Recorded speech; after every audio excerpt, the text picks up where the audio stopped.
I'd like to welcome all of you. Thank you for coming. We're absolutely delighted to have Tassos, Economou here today. Here's my professor, Tassos, who really spearheaded this effort. Thank you so much for being here. There are many people I'd like to thank in order to be grateful for this event happening. First of all, I'd like to thank all of you for taking time in your afternoon. I hope this is more interesting than any class we can offer, although I won't say in front of some of our faculty, such as Tricia McDougall and Paul Coolis, who are here. But I wanted to say a big thank you to the Delta Sigma Pi. When I had this idea, I said, can you guys help me spearhead this and take care of registration? And many of the members were in the Greek class where we met Tassos Economou. I also would like to thank the Institute for International Business and Tricia McDougall and her crew for sponsoring our event and making it possible for Tassos to be here. But the biggest thank you goes to the Olympides family, Mr. Gus and Beth and Dimitri Puise, for bringing Tassos here. We just went to the Bloomington airport and there they were. They came out of the plane. It all happened safely and on time, but without your efforts, we would not have you here, so thank you very much.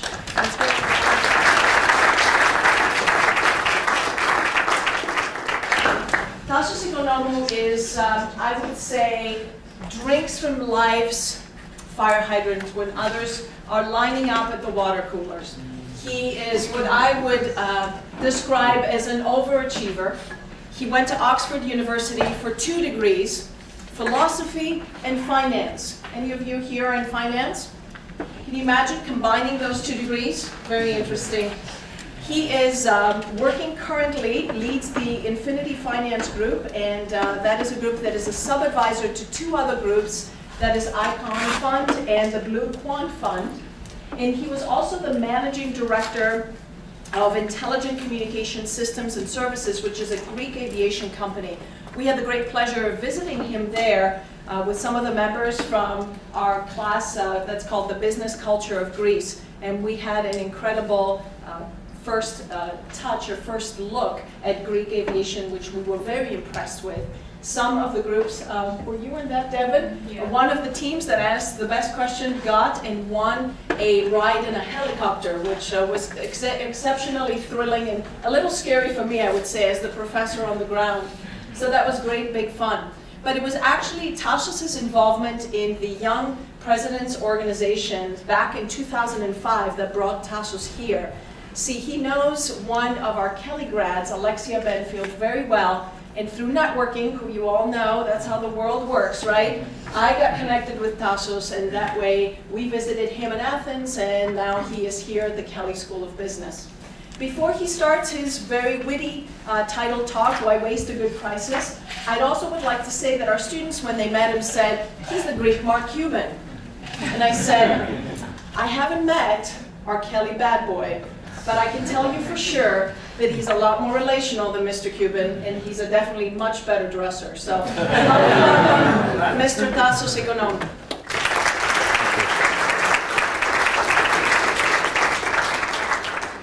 It is really a pleasure to be here. It's not too long ago since I was sitting where you're sitting now, and actually I was sitting probably as far to the back as possible. That was because obviously I wanted to understand the full perspective of the topic as opposed to generally just wanting to have a good time. Now, before I start in telling you a little bit more, I would like to get a feeling from you as to how close you are to the crisis, how aware, and just as a sample, I mean, are people very well aware of what's happening in Europe? Is it something that is not as close to you? What is the feeling? If I may, anybody, just where do you stand? Yes? I have family in Greece, and what's going on is kind of headline news in our conversation. Especially a lot of feeds from my parents who watch Greek news on a daily basis. It should be classed as a very unhealthy profession to watch the news in Greece these days, but we'll get to that later. Please. I have family in France, and what happens in Greece affects what happens in France. Very rightly put. Okay, Let me do the following, therefore. In order to give you a good understanding, I think I will start and take you in a little trip, and through that explain Europe, what's happening in Europe, how Europe works, but more importantly, how Europe works affects Greece, affects businesses in Greece, but at the same time, how that affects the US, relates to the US, and certain thoughts and ideas that are really worthwhile you noting and perhaps exploring. So let me first start, hopefully, or not, hopefully. Okay. So since I come from a lovely country, I would like all of you to join me in a journey. This here is basically Europe 20 years ago.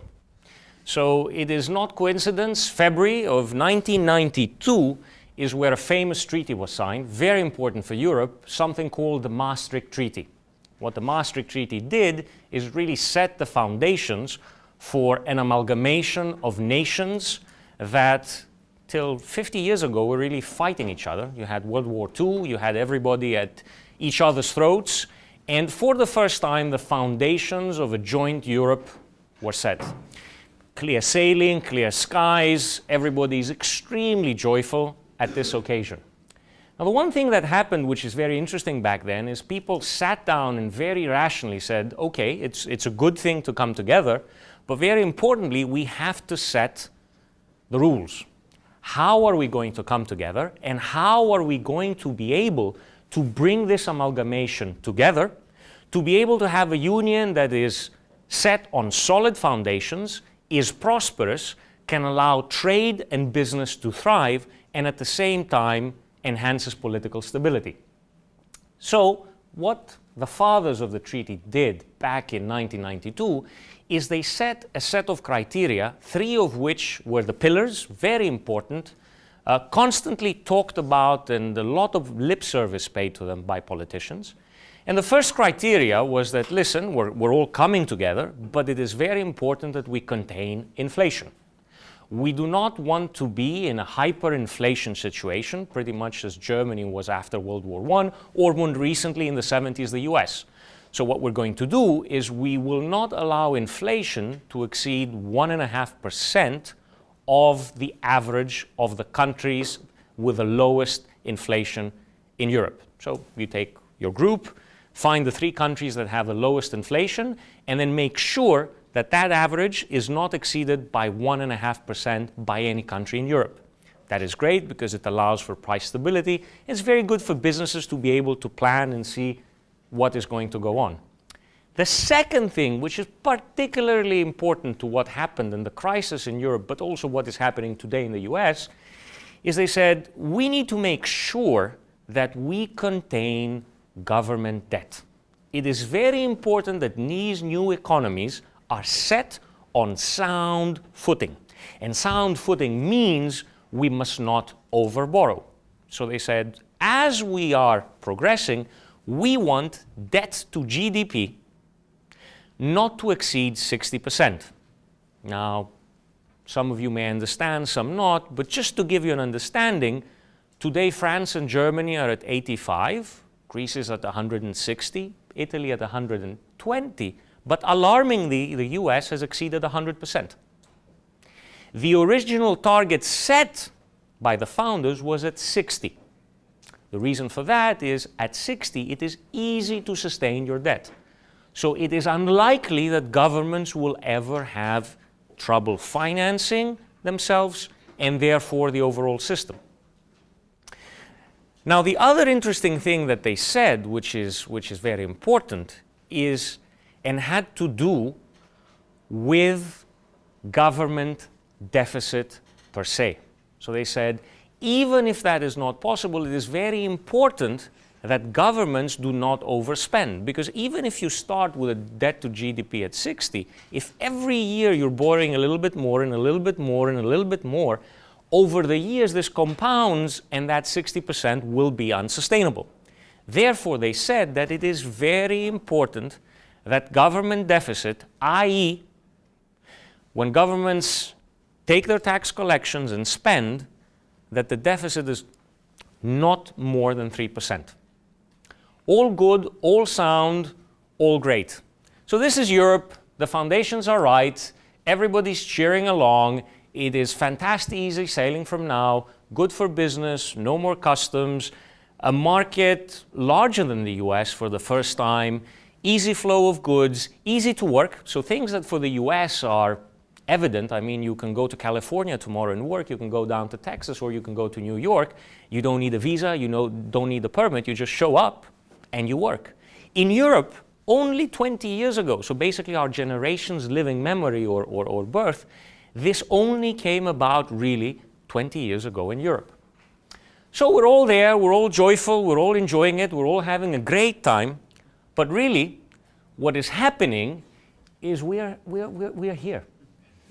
We are there. We are loving this. This is, great, but around us, forces are really leading the situation to perhaps a very unsustainable future. To give you an example, by 2010, only 2 countries out of Europe met the criteria of debt to GDP being at 60%. And they are not the big names you would have thought. They're Poland and the Czech Republic. So all the big players, all the large economies, France, Germany, the United Kingdom, Spain, Italy, nobody met the criteria they themselves put in. It really became a question of a political game. This is where sound business goes away, sound principles go away, because it's convenient for politicians to keep going. What is happening is, effectively, in that time, a lot of things changed. So for the South, all of a sudden, a new financial system opened up. Credit became easily available. You could actually borrow. To give you an understanding, and again, some of that may not feel very familiar, I remember when I was young, when my parents wanted to buy a car, you had to save for 15 or 20 years, collect the full amount, and when you actually had the amount to go and purchase a car, you went out and purchased a car. There was no such thing as debt or mortgage or financing on your car. Now that meant that you could only afford the car probably after 10 or 15 years, but it also meant once you owed that car and you owned it, well, it was yours, and if something went wrong, it was still your car. You didn't owe it to the bank. As we are progressing here, effectively what is happening is, in the south of Europe primarily, there is a lot of addiction to debt, because all of a sudden you can walk out, you can buy a house, you can buy a car, and you'll pay for it at some stage. That was very good for the northern states. So the key recipient in that time was really Germany. Why? Germany, up until about 2 years ago, was the largest exporter in the world. A country of 60, eventually 80 million, was exporting more than the US, more than China. China only overtook Germany 2 years ago, and Germany is still larger than the US, though it is less than 1/3 of the size. So they benefited. Why? What was happening is, with all this credit available in the South, people in the South suddenly said, I want a Beamer, and I want a Mercedes, and I love a Ferrari, and an Aston Martin would be good, and I need a big boat, and I need a big plane. And guess who was manufacturing all these goodies? So immediately you start having a growth of the economy, times are good, but people are starting to borrow more and more and more and more so. Furthermore, the fact that debt started becoming a lot cheaper means that you can borrow even more. And you will understand that quite easily.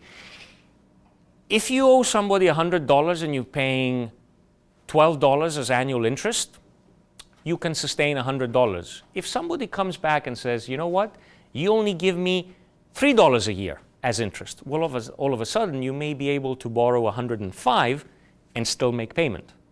So immediately the situation is such where you're starting to get people addicted to debt, and productivity is not as visible and is declining actually, because, well, let's face it, if somebody's giving you money, it is really much, much easier to borrow than work. And I'll be honest, I love being here, I adore business, but had I found the secret to the money printing tree, I probably would not be here. If any one of you knows it, please let me know, and I'll be delighted to sit and have dinner with you. But to explain that in a graph, which I think is very useful, this is the effect of the introduction of the euro in Southern Europe. I'm using Italy and Germany. I could use any country of the South, but I'm using Italy because Italy is a very big economy, a 2 trillion economy, so it's probably 1/8 of the size of the US, but still a G7 country. So what you have here is 2 G7 countries. So we're talking about 2 of the most important countries in the world, and we're seeing that back in the 80s and all the way till about here, which is the introduction of the euro, productivity is pretty much aligned. But what happens right after that is German productivity all of a sudden goes up, and you can see that reflected in industrial production, whereas the Italian is declining. What is happening here? Well, quite simply, the Germans basically worked for 10 years with an overall pay rise of only 5%. At that same time, the Italians took a pay rise of 35%. So I'm not saying they were producing less, but it started costing a lot more, and they started not becoming competitive with the Germans. This is basically exacerbated and keeps getting worse and worse, but so long as debt is readily available, there's no problem. Because you can mask all of that by just borrowing more. So people want a pay rise. Yes, they're not producing as much, but I can afford it. I can borrow at 2%. Well, let me borrow. And we'll see what happens with the repayment, but it's not really a big issue. And all this is fine and all this is great until something happens here in the US. And what we have is this. Our smooth sailing is no longer smooth sailing, but effectively we're hitting a tsunami. And what is that tsunami? That tsunami in the US was effectively the subprime crisis. It became a crisis. Why? Because it hit the banking sector. It hit the banks. The moment the banks had issues with capitalization, they started pouring liquidity out of the market. Now, this being a global market, once US banks started pulling money out of the system, European banks started lacking money and funds in the interbank system. What that creates is all of a sudden, banks are no longer as willing to buy government debt. Government debt becomes less and less available, and obviously to attract investors, you need to start now paying a lot more. So all of a sudden, it becomes unsustainable to continue borrowing to finance what is going on. I'll give you a graph because I think this is the best graph I've seen, and I've focused on this quite a bit. I think it's one graph, that single-handedly explains the situation in Europe. And we can start from anywhere you like. Let's just start from the top. Higher government bond yields. What does this mean is, quite frankly, since liquidity is not there, if you want to borrow, you need to offer the guy giving you the money a little bit more. So all of a sudden, if you have $100 in your pocket and everybody has $100 in the pocket, you are not really in a very advantageous position. If you're the only one holding the $100 bill, you can command a higher return. So immediately, we have higher bond yields. Why? Because governments need to offer something more to attract the money to which they've been addicted. Well, what that does is all of a sudden, if you have to pay more, your debt service goes up. You need to keep paying more and more. What that does is it destroys the ratio of debt to GDP. So all of a sudden, you owe more relative to what you are producing. The moment this happens, and this has gone up, well, what needs to happen? You need to tighten. You cannot keep overspending. Okay, we're going to pay people less. Well, as you're paying people less, people are not spending as much. Boom, we're down here. There's a deeper recession. Ooh, there's a deeper recession. That is not good. Banks start losing money. People cannot pay their mortgages, their houses, their debt. And all of a sudden, ooh, we cannot do that. There's credit losses. Well, oops, banks now have got an issue. They have even less money because people are not paying to the banks what is owed to them.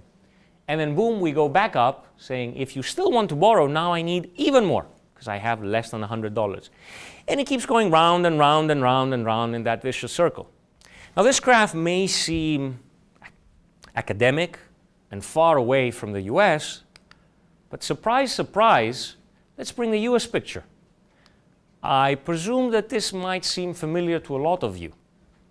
Similarly, in the US, instead of saying that we have a government borrowing issue, we had an issue with the mortgages.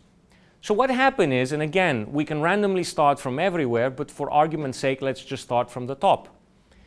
People all of a sudden cannot pay their mortgages. So there's more and more people who cannot afford to pay their house. Well, what that does is all of a sudden you have a distressed supply of houses. I cannot pay, I need to sell my house to get my money to pay the bank. Well, as soon as that happens, the housing market goes down because everybody's flooding the market and trying to get out. So the premise that housing prices will always go up suddenly evaporates. And when it evaporates, because everybody had accepted that this is the norm and is going to be there forever, it creates panic. So weaker housing market, there's less home building, there's less construction, we're going into a deeper recession. Consumer is feeling more uneasy, he's spending less, and guess what happens? As soon as you have a deeper recession, you have more credit losses. Consumers not spending, so corporations are making less money, less earnings there, and all of a sudden the banks are now facing an issue because they're not collecting their money.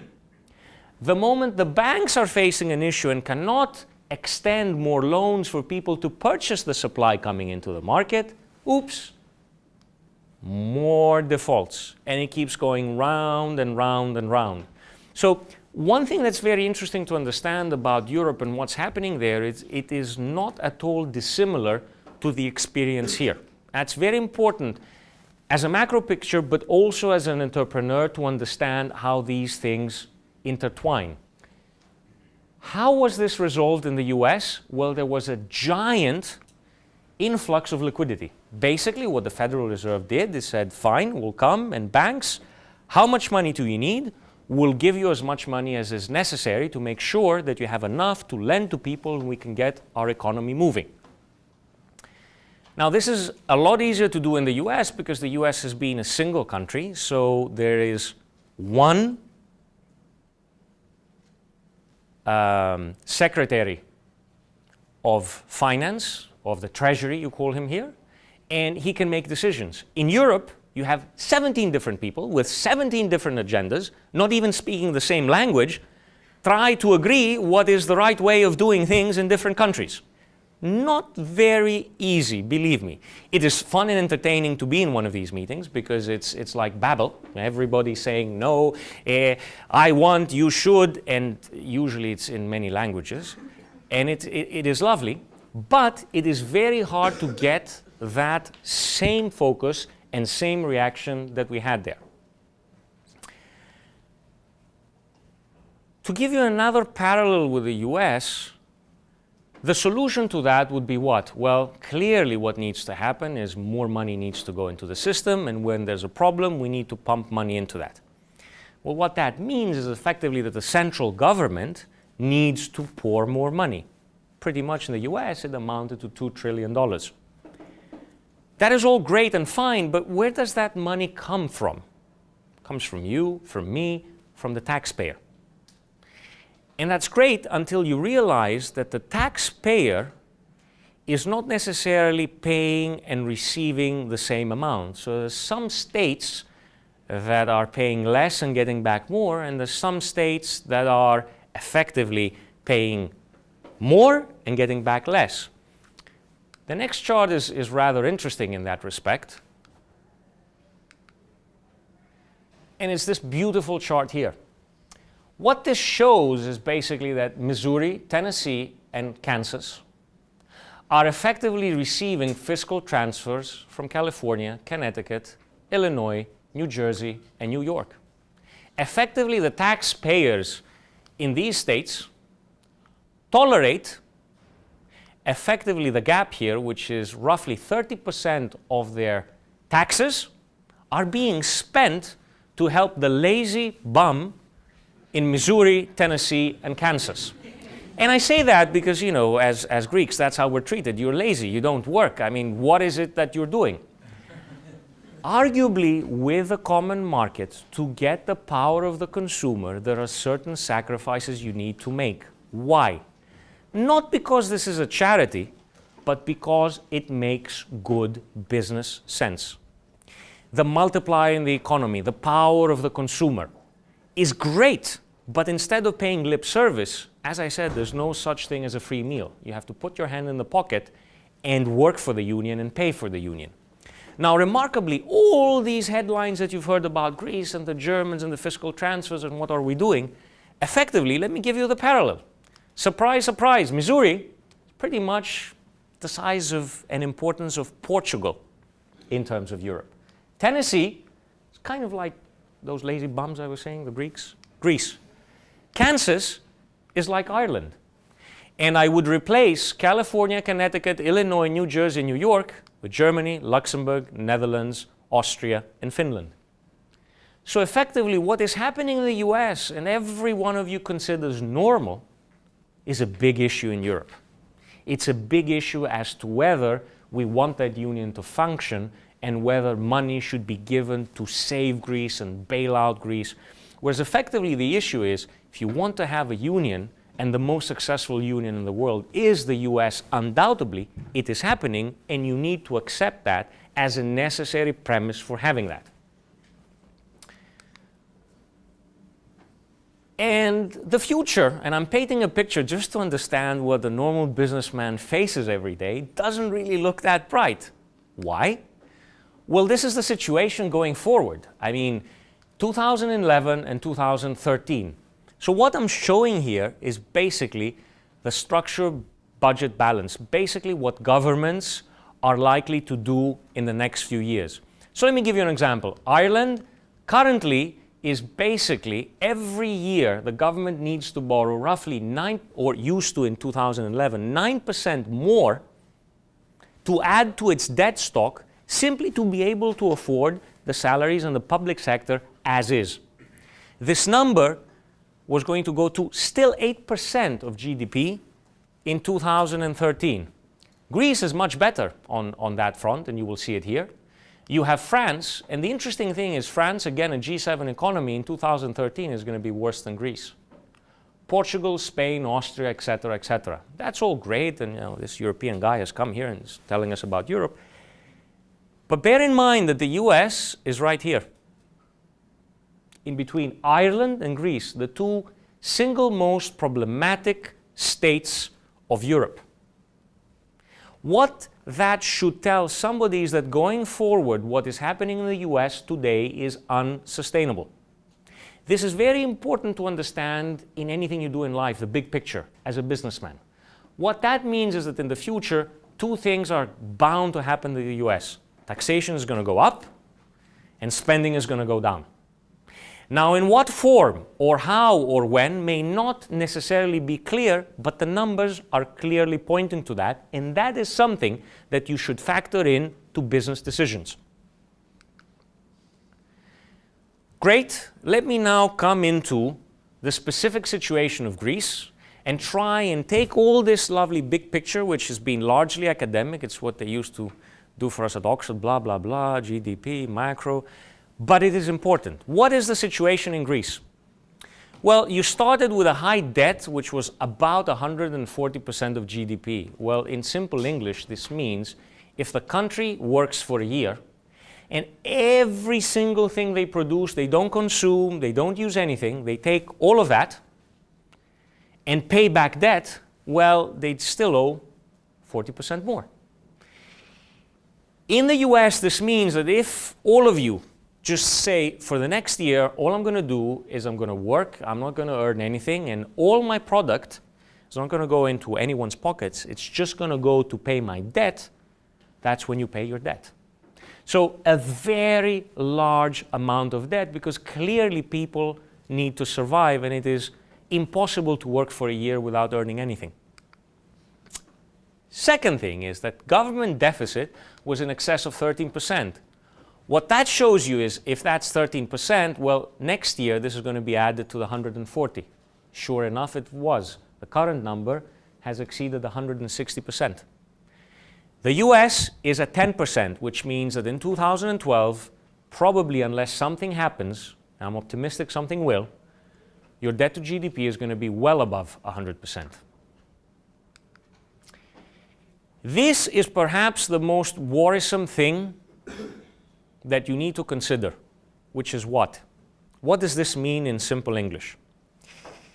If I have $100 that I owe somebody, and he says, in a year's time, you'll give me $100 and you will give me 10% back. That's fine. In a year's time, I need to have 110 to give him. If in 1 year what I'm earning is 105, then I have a primary surplus. Primary means that I have enough money to cover my debt, my initial debt, without the interest. So that still means I may not be able to pay the full interest, but at least I can return the capital that's owed. In Greece, this was in deficit.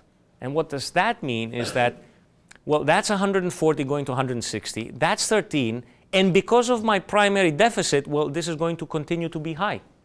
So it's a compounding effect. The rising interest rates further make this even more unbearable because all of a sudden you're paying even more to interest rates. Growth is going down because people are being fired, businesses are not working as much, so debt to GDP is increasing because now GDP is also declining. You're losing competitiveness because of structural reforms, insecurity. The government is very inefficient and weak, and it's lovely. In terms of debating, it's the country to visit. We talk a lot. Blah, blah, blah, blah, blah, but no action. And there comes a point where debating is great, politics are great, but you have to decide and you have to act. And that is vital in businesses. Rest assured, business is not a democracy. Somebody makes a decision, takes the responsibility, acts. If he's successful, great. If he's unsuccessful, again, tough luck, but he has to take a decision. In this case, blah, blah, blah, blah, blah, blah, blah, and no decision. And this is particularly important. I borrow from history. After the collapse of the Roman Empire, you had the Byzantines, and they were notorious for their bureaucracy. Papers and other papers and difficulty in licenses and so on. And because you're having the civil sector in disarray, you're having a huge cut in people's pay, people are not earning as much, but they still have a mortgage to pay, the propensity for petty corruption, I'm not talking about the mega deals of a few million and suitcases being carried across, but $50 to get this and $100 to get that permit a little bit faster and so on, starts rising, which starts creating a very unhealthy environment.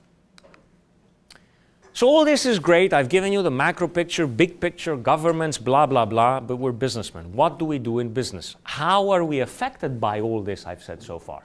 Well, first of all, there's no money around, guys.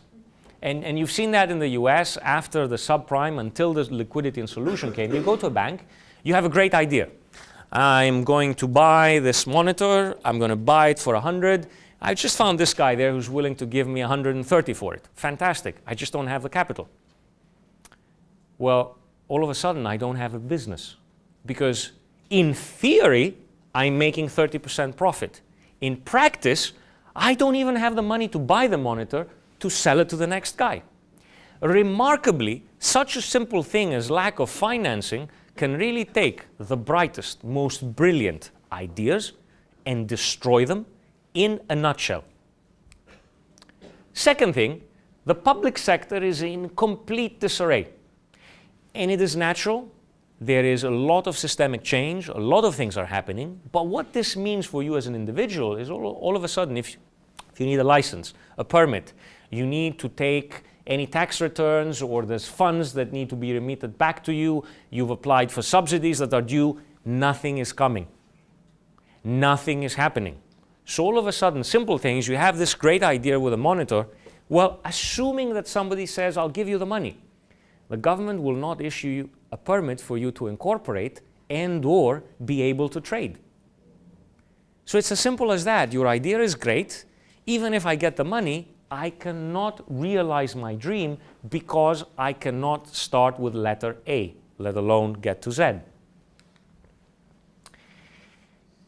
This is one of my favorites. It is impossible to plan long-term and invest. Now, it may seem entertaining, but you need to understand that in Greece, the tax system changes every 2 weeks. Very creative people, by the way, lovely ideas. They wake up one morning, they argued with their wife. Today we're doing this. I guess again, 2 weeks down the road, they've seen their girlfriend and now they're happy and, we shouldn't do it this way, we'll do it another way. What this does is, as a businessman, you've all of a sudden invested, a couple of $100 to buy this table, and somebody says, you know what, you can depreciate it against your expenses. Good. So you make your planning, you say, I have enough, I'll do that, I'll depreciate, therefore it makes sense. Well, 2 weeks down the road, somebody comes and says, nah, what we said is garbage. We've changed our mind. And we're estimating that if you bought that table, you must be earning at least $400 a year, and we're going to tax you at 50%. Now, what I said is a true case, by the way. It sounds entertaining, but that's exactly how they went about doing it. And it gets better, by the way, because not only do they change every couple of weeks, but everything they do is enforced retroactively. So they go back and say, you know what, it doesn't mind that you purchased it under a different regime and that was the law at the time. Well, we're changing the law and the law will take effect 3 months ago. So if that was happening 3 months ago, why did you have another law there just 2 weeks ago? So remarkably, you are stuck in the middle saying, okay, so what do I do? Do I invest? Don't I invest? Do I have funds? Don't I have funds? It's getting exciting. And on top of that, because there has to be more, I mean, that would be easy, piece of cake, the labor market is absolutely and totally inflexible. You cannot adjust the size of your workforce. You cannot adjust their pay. You can only fire less than 2% of your workforce a month, maybe. So all of a sudden, you're facing a crisis, there's no money, there's no permits, there's nothing, and you cannot act, because as business people, we need to act. You take decisions and you act, and you survive and you prosper. Well, that has been taken out of the window. So with all this beautiful picture that I've painted, the first thing that comes to mind is this.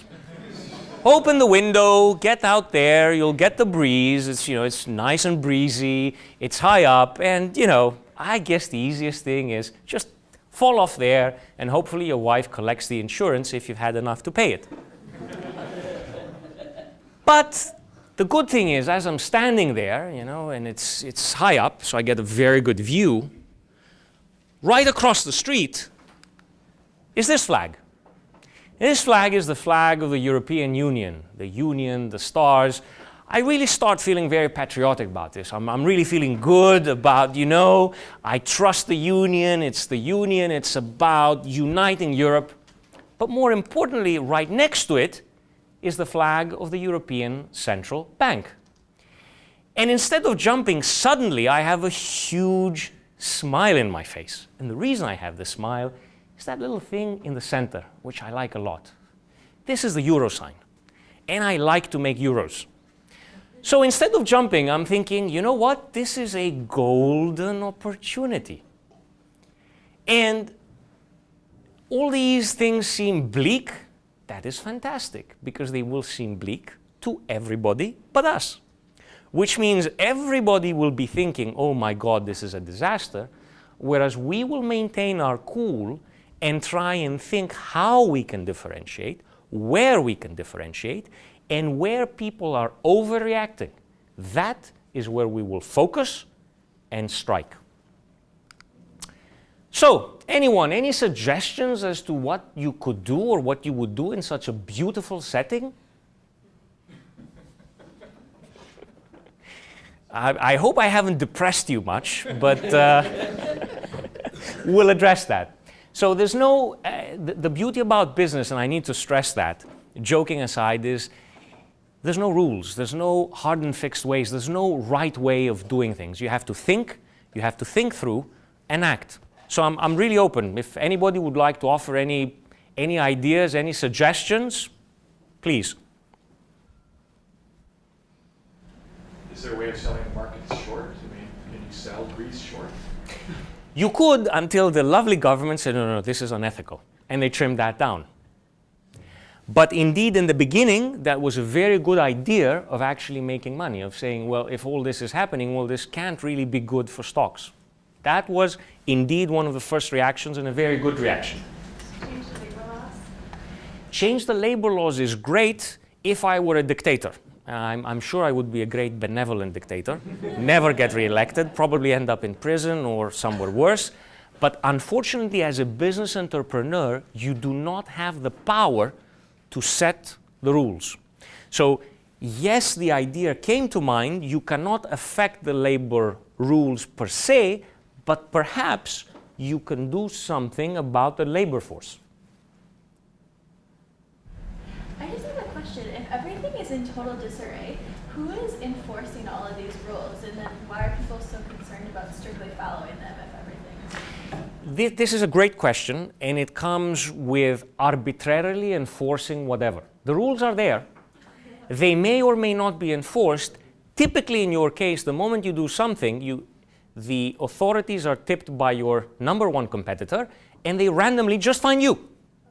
So remarkably, what this does is it's crazy because, yeah, it may or may not be followed, but uncertainty is not good in terms of an investment, a long-term investment decision. Unfortunately, in business, you don't invest and in 1 month you have your money out and you're gone. It takes time. Anybody else? Tourism has some significant tailwinds. It has cheaper labor coming forward in the future. It has disarray, even worse disarray, in countries around the Mediterranean that are competitors. And it still is largely undeveloped and uncentrally organized within Greece today. Brilliant. Definitely tourism, therefore, is an area you need to look into. You still have the issues that I mentioned above, but definitely of anything else happening in country, if you need to focus somewhere, you'd probably want to take a look at it. Brilliant. So what we did, yes, please. Finding a way to go along volatility. Yeah. The problem is, what happened there is, with the markets, the regulators cracked down on you. So what they did is, when banks started playing with that, or you were a hedge fund that were based there, you got a friendly call from a regulator saying, we don't really like what you're doing. If you continue, obviously, you're not doing anything illegal, but we don't like it. And the IRS is going to pay you a visit. So you're right, at times very difficult to do.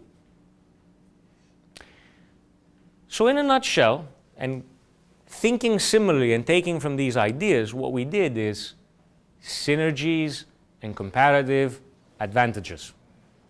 First thing you need to think is, okay, I get the big picture, I see what is happening, this is how it's affecting me, how can I differentiate myself? Where am I strong? And what else can I bring to the table that other people cannot bring to the table?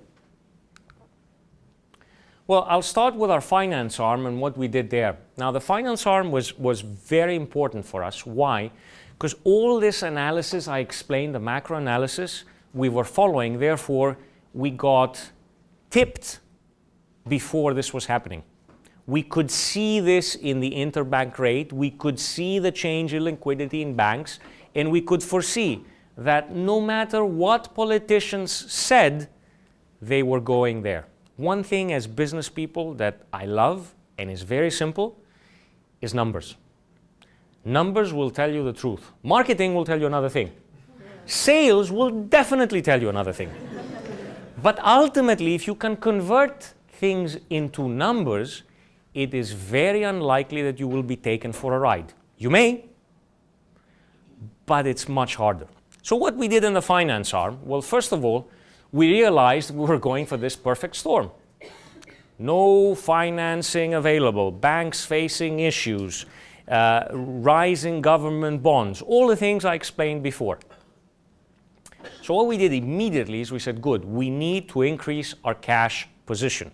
In situations of a perfect storm, cash is always king. B, valuations are likely to go down. Therefore, having cash when there's no money around means you will get to cherry pick the best investment possibilities and opportunities if and when they present themselves, and they always do. So what we did is, coming back to some of the ideas people mentioned, early in the beginning we started shorting equities when that was still allowed, and government bonds, because effectively we said, okay, the economy will not be doing well, the corporations will not be doing well, therefore they will not be able to command such a high valuation, and guess what? Since governments will need to effectively offer higher and higher interest to be able to sustain their debt, well, government bonds are really going one way, south.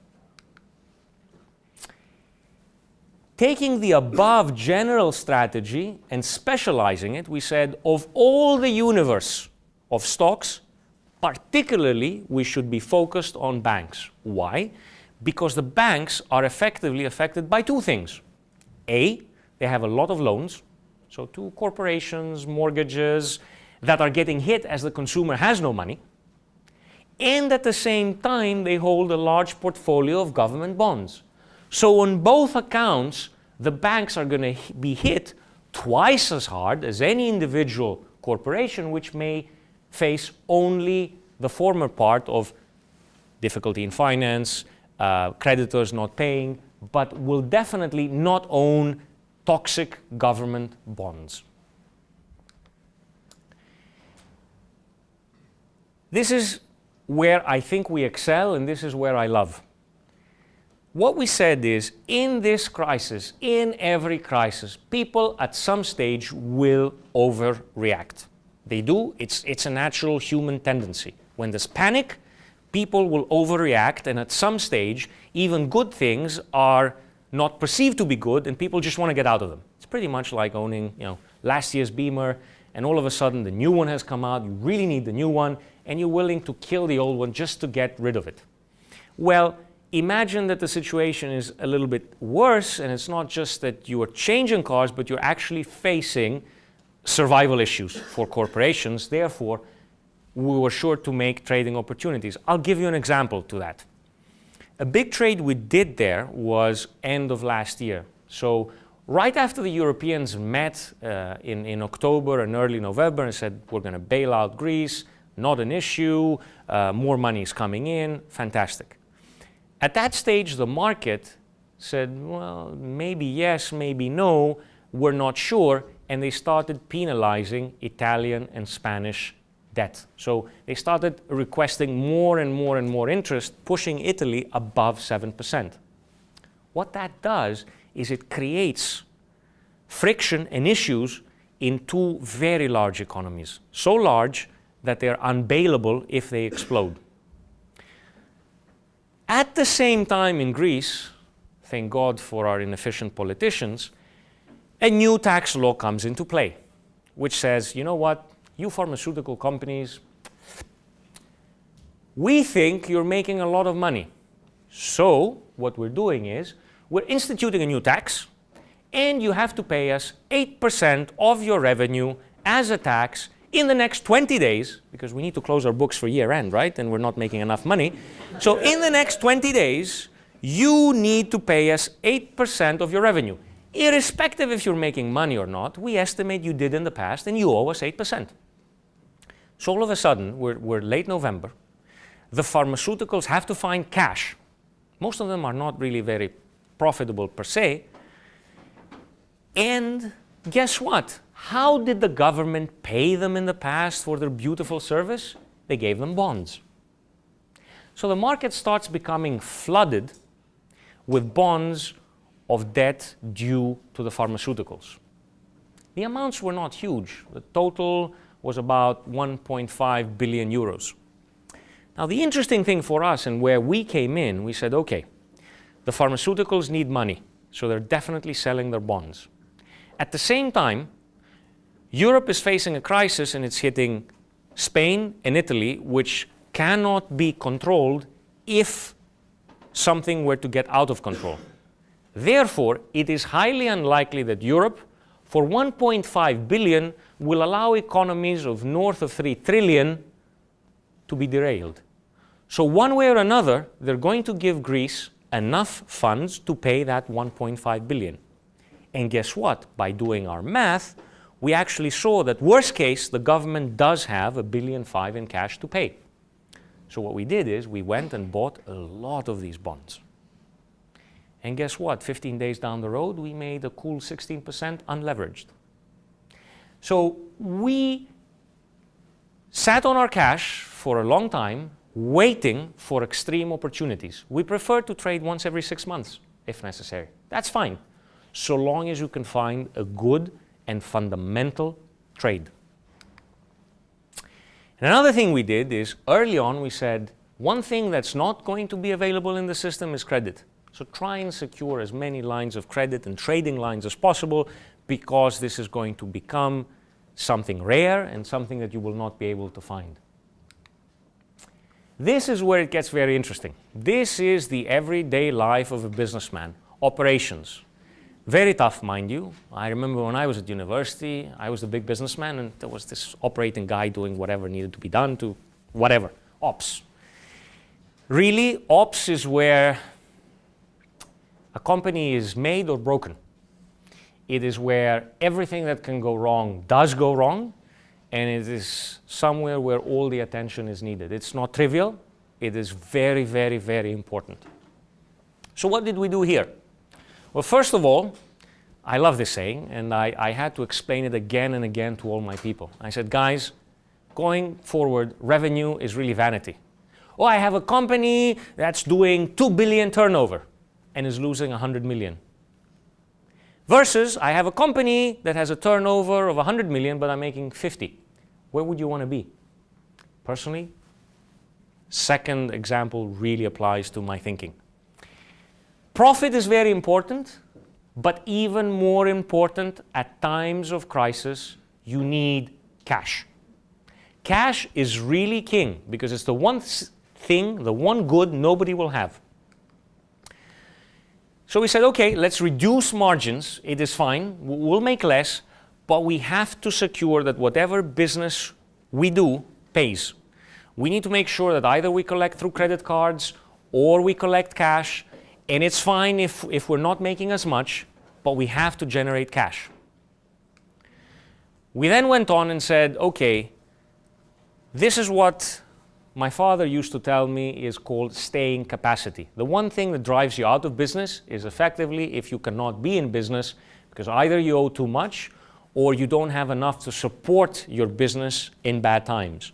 So the important thing here is pay down debt to ensure that with whatever reduced income you have, you can definitely make your payments, cover your interest, and ensure the viability of the company. That gives you sanity and time to think and react. We also said, okay, since finance is not available, let's try and create our own finance. Who can we delay payment to? So who is it that we're paying too fast? We're paying people in 20 days. Can we pay them in 30 or 40? So we started creating our own microfinancing just by doing that.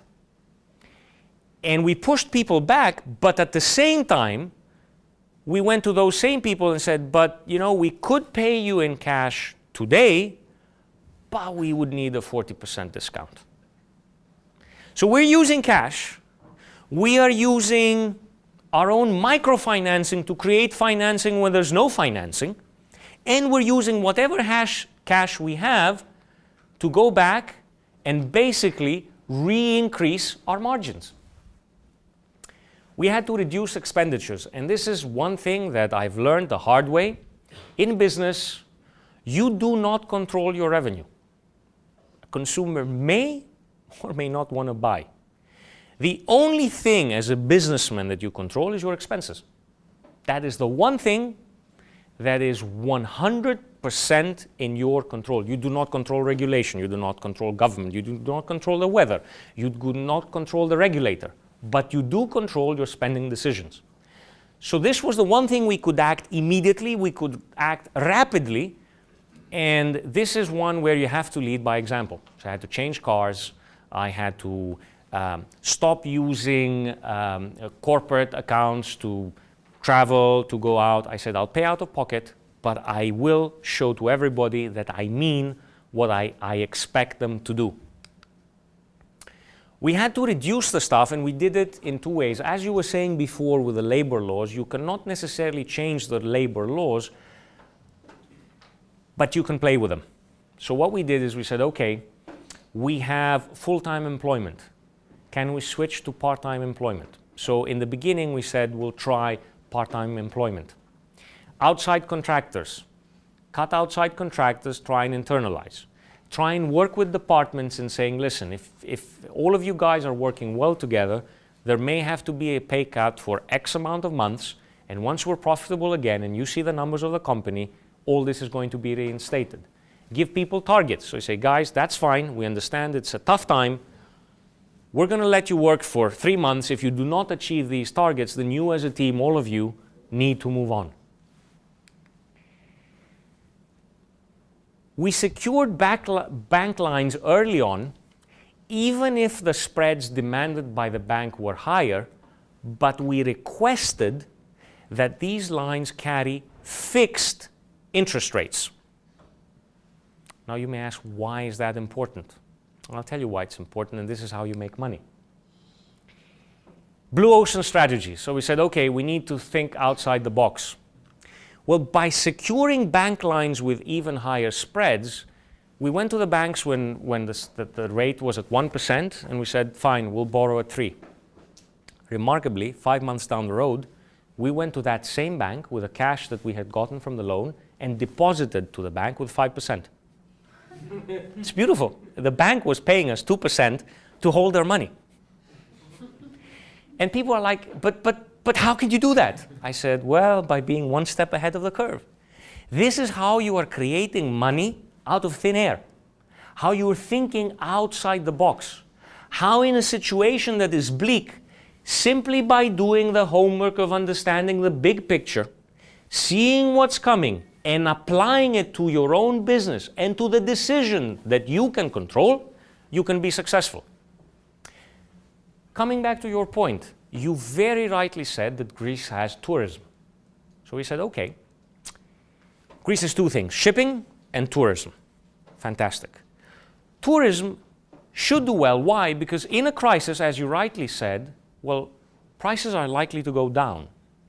Therefore, if I want to be anywhere, ideally what is happening is I'm having an industry where my cost structure is going down and is going down faster than my pricing.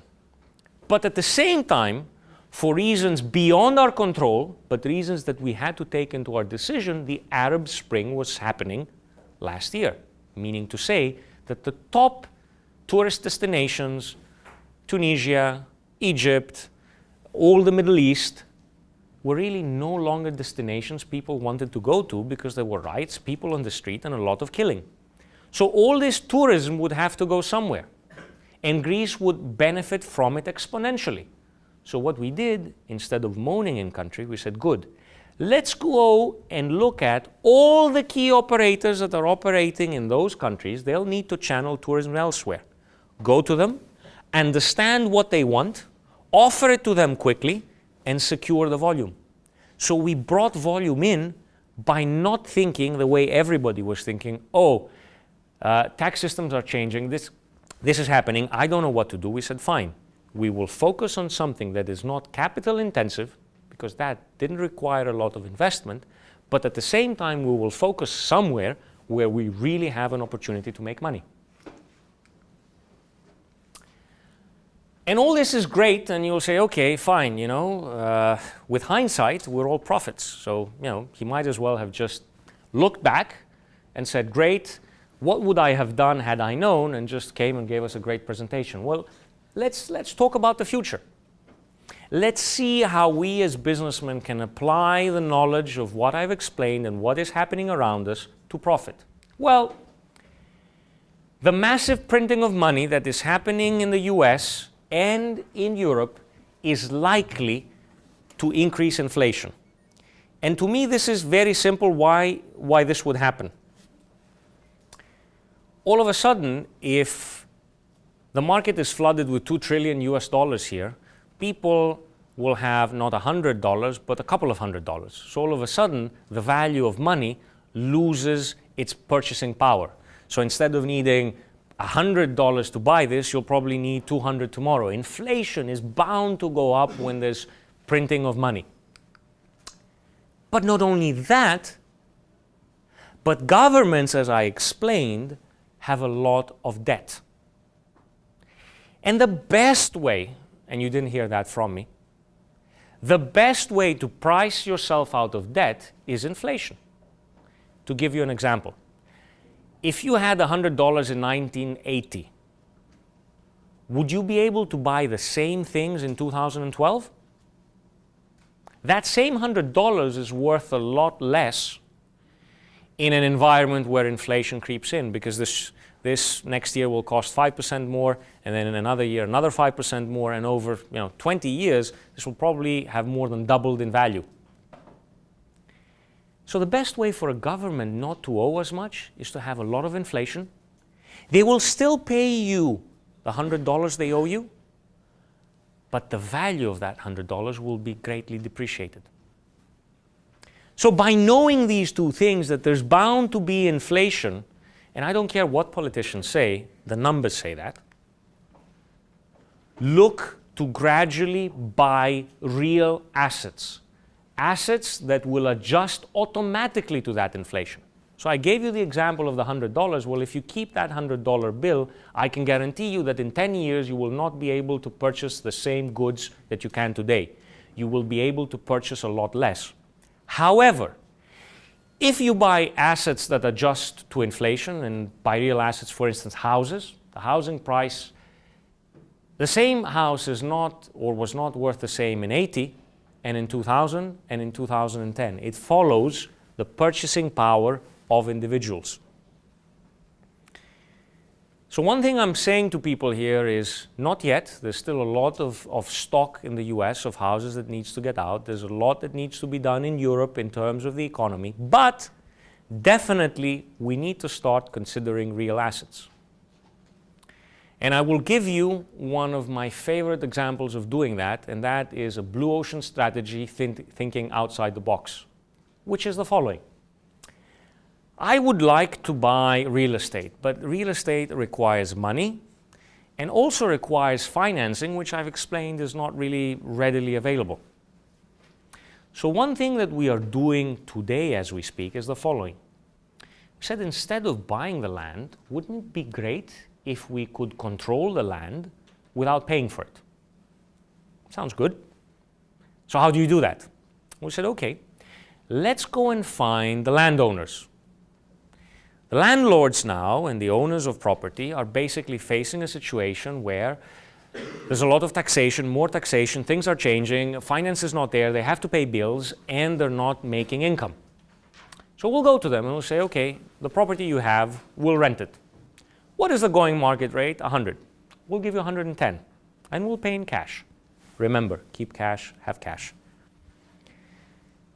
We will rent it out for 12 years, so you know you have a steady income.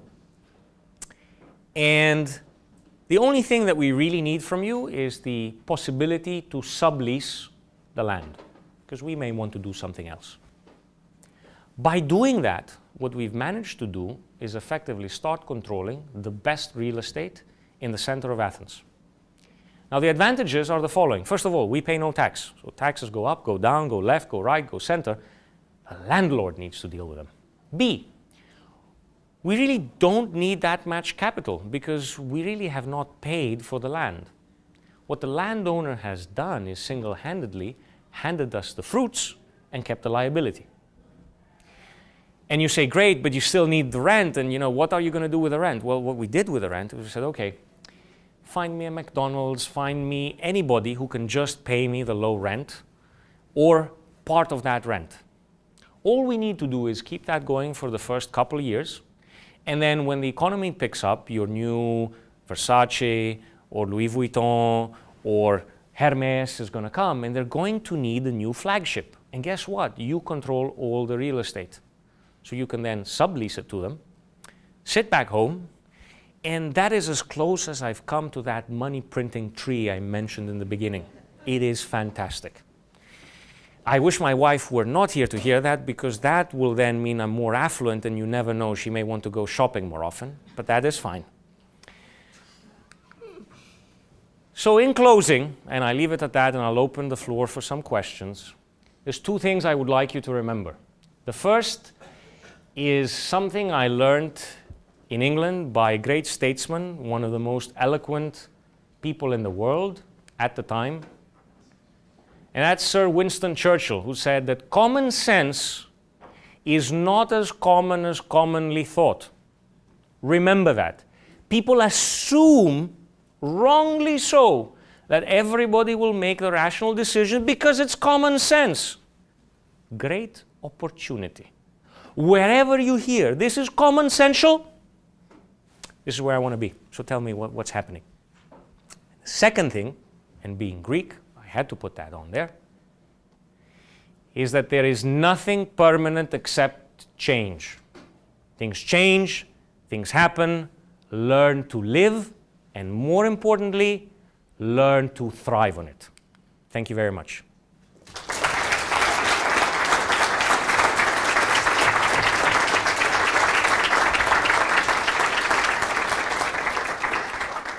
If there are any questions, I'm more than happy to answer. Yeah, thank you very much. But could you talk a little bit more about that pharmaceutical bond deal? Yep. Obviously, when the pharmaceutical companies needed cash, or they were willing to sell the bonds at a discount, then how did they appreciate 16%? Oh, it was very simple. The way these worked, first of all, and again, stop me if you're not very familiar. I'm happy to go into any detail. So these bonds were zero coupon bonds. Okay, zero coupon bond effectively means you get no interest, but at the time they give you the bond, they'll give you 85 or 90, and then in a year they'll return the 100. So already these were zero coupon, so they said to pharmaceuticals, take this now, and in a year we'll give you the full 100. So already when they were given, they were trading at 93, 94. What was happening was, because everybody held these bonds at 94, the moment they wanted to get out of them, they would start selling. But everybody was selling at the same time. So it was an auction, and we're just sitting there saying, you know what, he's giving me 92. 92, I'll give you 91. Calling the other guy. Well, he's giving me 91, how about 90? And we did that again and again and again and again, till we got to 85, 86. And once you get there, basically, we bought them at 84. 2 weeks down the road, collected the full 100 for the government. And that's how we locked in our return. And the average, because we started at 84, went to 87, worked out to be 16%. So they just came due quickly after you bought them? They didn't come, we initiated the process. We made that thought, we understood they would be there, and then we went to them and said, you know, you have some bonds, we'll buy them off you. We know you need the cash. Said, okay, great, let's work on the price. And we did just that.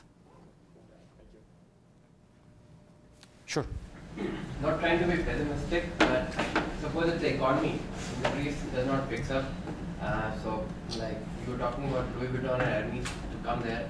Suppose like the economy is not doing well, even the McDonald's is having issues by paying the rent. So what are your exit strategies? Well, first of all, and that's a very great point. One of the things I remember, I love to read a lot, is something that I wish I had said, but somebody else said, and that was Rockefeller. And he said that the most important thing in business is not to lose money. And that is right. So the first thing we thought is, assuming this goes wrong, well, we incorporated that in a separate entity, and worst case scenario, you let the entity go. So if it doesn't work, you have an entity, and then the entity goes bankrupt. So at a worst case scenario, we would not be any worse off. It's there, and it's not going anywhere. However, if this were to go well, we just have upside. It's pretty much like locking a strategy with an option or something, and basically locking the downside and just leaving the upside uncapped.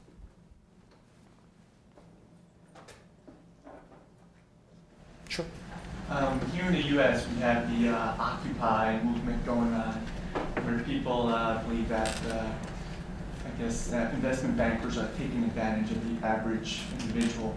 Do you see any of that coming your way, Greece, at the moment, or perhaps in the future? It's there big time. I don't know if you've picked up on the news, but in Greece they also like to have campfires, and unfortunately they do that in lovely buildings. So yes, it's there. Yes, it's intense. To a degree, rightly so. To a degree, not so. Is that more towards the government than the... Not necessarily. It's towards the government because it's more visible, but at the same time, businessmen are facing a lot of heat as well. And more than businessmen, corporate executives, because at least the businessman, it's his money, it's his property, he's out there in the line, so at least he has more risk. A corporate executive is seen as, well, you're handling other people's money and you're making too much. We're seeing that already in Greece with the paychecks of key people in all the banks. So again, like the US, like the UK, like in most of the big countries, there has been pay freezes, bonuses have gone down. So you're definitely seeing that. That's not just the US, that is across the Western world, I should say. Do you think that the current situation in Greece with the renegotiations of the bond contracts with private holders of debt is going to resolve, for the most part, the issue, or do you think there's going to be a major upheaval in terms of the government structure in order to fix the problem? Well, there's going to be major upheaval, but not at the level of the government. Because for the government, the only good thing coming out of that is effectively that with this reorganization, they'll have to pay 130 billion less, which again, for US terms is not big, but it's 30% of their debt. So the government has no issue with that. Actually, they're the ones that are going to enforce it and make sure it happens. There's bound to be a lot of friction because in order to get the money for that restructuring, they will have to do a lot of measures and cut pay, fire people, and that is unpopular, and that is causing a lot of change in government. It's not from the change of the bonds, it is from the conditions that the lenders put you to give you the money that the friction will originate from. So for instance, firing 150,000 people in the next year, reducing pay, increasing taxes, this is what gets you the friction. Have I answered your question? Okay, just 1 minute. You talked about current scenario which US companies have is basically a large amount of debt, but there's been news around this big companies like Apple have a large amount of cash in them, like they have more than $80 billion of cash in them. What do you think is the global the outlook for the next few months, like companies like Apple who have large amount of cash? Companies like Apple have got no issues because, as you said, Microsoft, Apple, they've got ample cash and actually they're in a totally different position. They're using what we are in a much grander scale in terms of pushing suppliers and so on and getting deals. So you're seeing that they are acquiring companies. It's a whole new different universe. So they can buy corporations at lower valuations. They can use that cash pile to innovate. So some of it is going back into R&D. Some of it is going into actual financial activities. So they're using their cash to enhance the results that they report. So I think that in this respect, the large US corporations are in a completely different environment, which is they have this cash. One reason that the US corporations are not spending it, as you would expect in doing things, is they too have the same data we do. So they're thinking, well, guess what? If there's a slowdown in the economy and the consumer stops buying, his iPad and iPhone and so on and can only afford one iPhone, let me just be on the safe side. I'll spend some, but I'll keep some cash just to be on the safe side. And that's why US corporations are showing record profits, record cash, but are not really spending it, which is counterintuitive. Because you can spend more and make even more. But they're very cautious because of all the things I explained before. Does that answer your question? You said earlier that one of the things you should look into investing in are real assets that adjust automatically to inflation, like houses. Is there such a thing as a real asset that doesn't adjust automatically? No, I just gave the example. Real assets, yeah. Real estate, ships, anything that has value and is real. So I would not necessarily invest in in structures, in cash products, in anything that is, and you need to have asset value. So corporation per se, yes, is good, but its earnings, its earning capacity is not something tangible necessarily. It may be a great marketing department, it may be a great Vogue, etc. Yeah, and correct me if I say anything wrong, but from my understanding, the bailouts that are happening is giving them a lower interest rate, so they'll eventually, I mean, they'll pay less, but the principle is still there.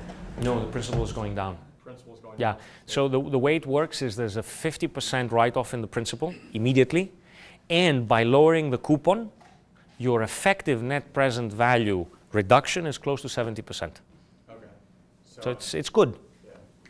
Okay. I wish somebody gave me that. You know, if a bank comes to me and says, you know what, you know, you look like a good guy, you owe me 70% less, I take it.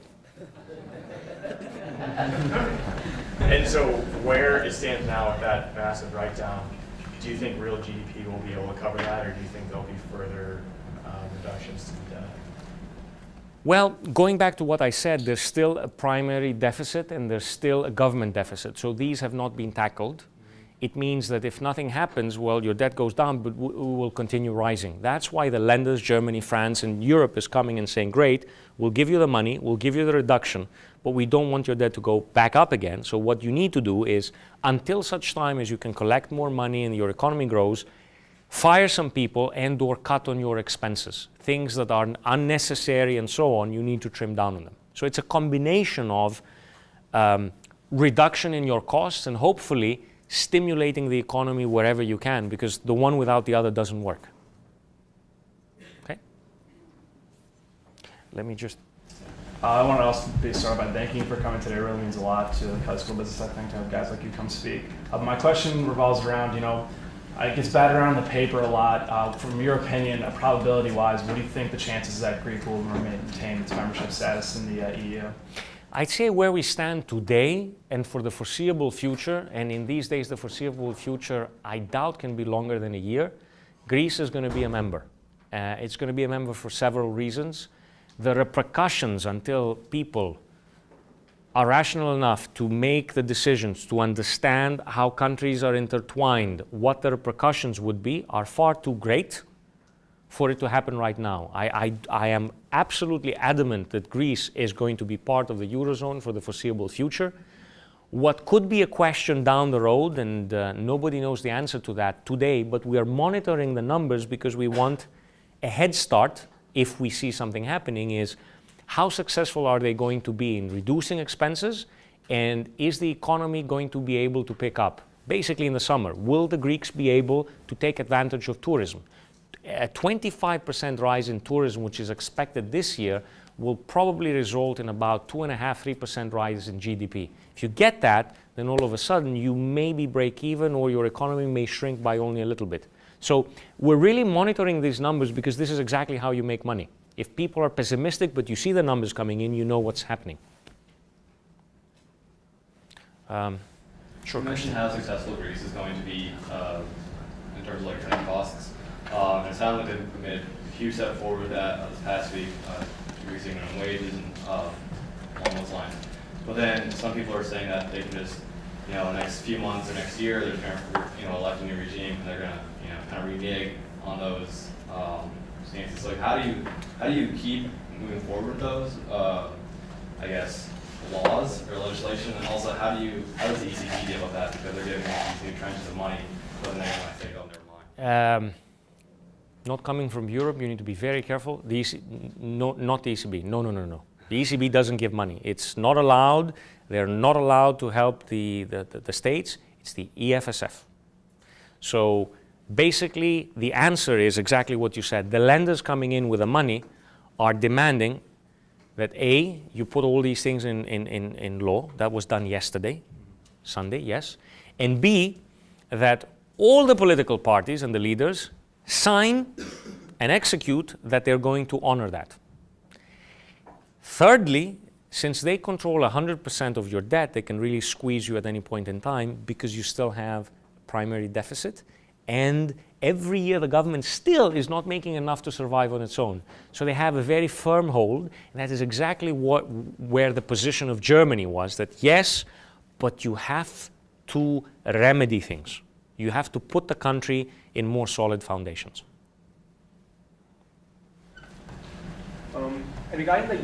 Regarding Greece's youth unemployment, youth unemployment percentage has been continuously rising. I think it was around 20% in 2008, and now it's well above 40%.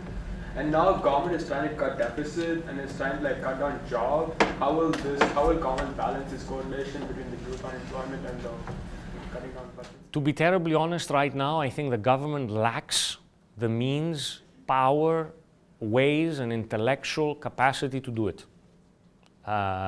Youth unemployment is terrible. It's 1 in 2. So basically, you're employed, you're not. You're employed, you're not. You are, you're not.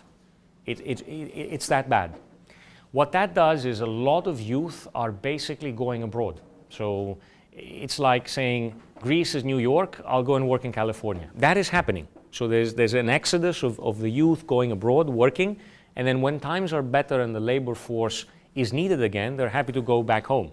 Similarly, like an individual in the US would say, my family and everybody's in New York, I'll go to California in 2-3 years. If things are good in New York and I have a job back home, I'll come back home. That's the one thing that's happening.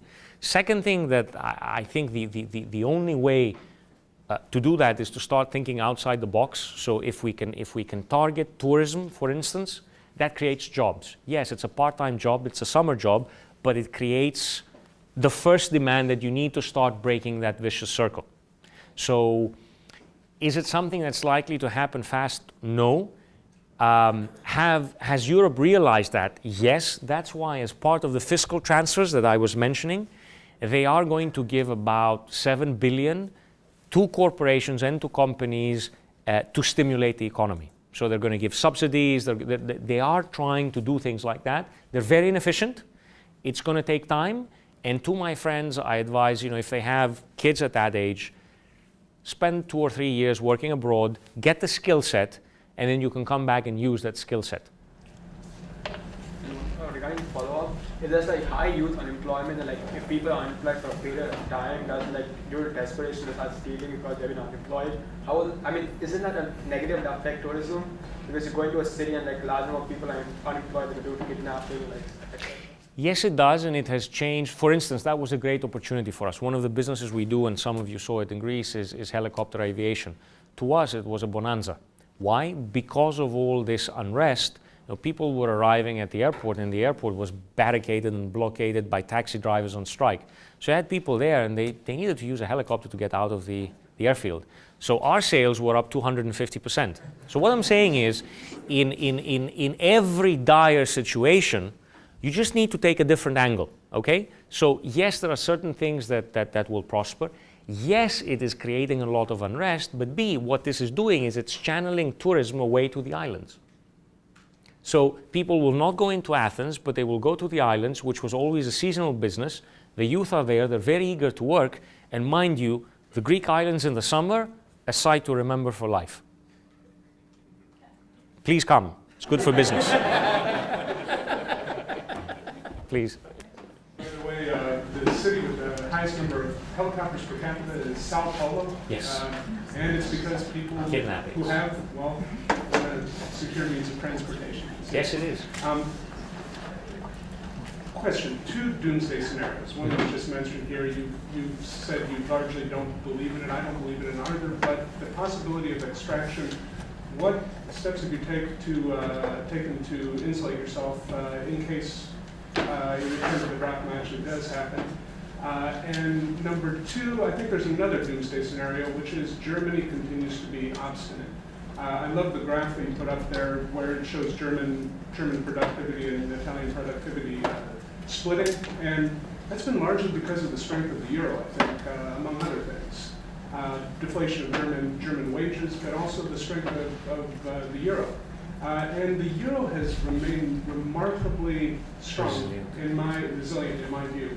And it's largely been because the Germans have refused to pursue policies that will allow it to deflate. And they've refused to pursue policies that would allow moderate inflation to occur. And I think both would be very healthy for the Eurozone as a whole. Maybe not for Germany, but for the Eurozone as a whole, moderate inflation plus cheaper euros means opportunity for business. Right. Those two things don't happen. Let me start with the second part, which is the Germans. They are remarkable people. One thing that nobody, and I believe everybody will agree, one can say about the Germans is that they're irrational. The single country that has benefited the most from the euro are the Germans. And to answer your point, the Germans know very well that if the euro area breaks down, the Deutschmark is probably going to be 5 Deutschmarks to $1. You know what this is going to do to their exports? Destroy them. So one thing, and I was in Germany, and we're having this discussion in the Reichstag, and the discussion was, we definitely need the euro. We may or may not have Greece in it, but the euro is a must for German interests. And the reason why actually Germans are pushing as much is, if you've noticed, the euro has gone from 160 to 130. So the most rational player in Europe today are the Germans. So I have absolutely no concern that you have a very rational, well thought of player that's playing this game. So that to me strengthens, and having spoken to them, the clarity with which they know that they have to have a currency, a euro, perhaps a smaller amount of countries, but definitely they need the euro.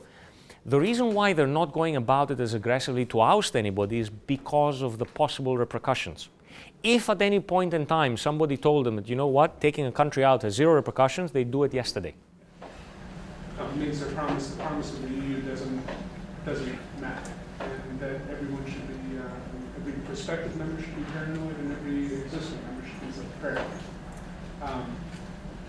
Have you taken steps to insulate your business? Absolutely. And yes, we have. I'll be very honest, I love my country, but you have to be prudent in business.